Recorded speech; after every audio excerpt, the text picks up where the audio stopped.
Mateo ka zhvilluar një bisedë të gjatë dhe të thellë me Rogertin, ku ka ndarë mendimin e tij për situatën me Selinës dhe Gimbos, duke shprehur bindjen se Selina po bën lojë me të dhe se ndjenjat e saj nuk janë të vërteta.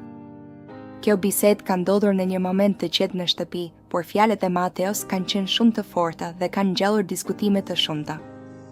Gjatë bisedës, Mateo i shpjegon Rogertit se ai e ka vëzhguar me kujdes sjelljen e Selinës në ditët e fundit dhe ka vënë re disa ndryshime që, sipas tij, tregojnë qartë se ajo nuk është e sinqertë me Gimbon.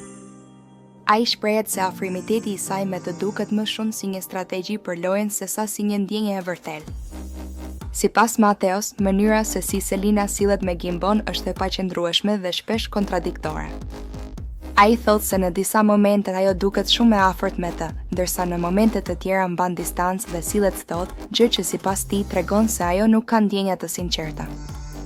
Mateo i kujton Rogertit se më parë Selina kishte një afrimitet të madh me Mirin